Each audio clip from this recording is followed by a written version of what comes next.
oras. Dapat matapos niya within, Gusto ko kainin nyo ng na-enjoy. saglit. Ito, siyempre, may oras para, sige, para ma-enjoy mo within 2 minutes. Within 2 minutes, kailangang maubos mo. Ayan. Hawakan mo. Dali.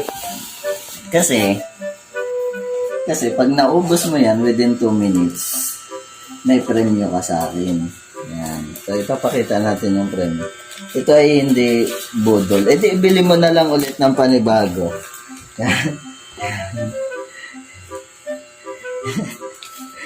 So, meron kang 5,000. Ibili mo na lang ulit ng panibago. May 5,000 ka.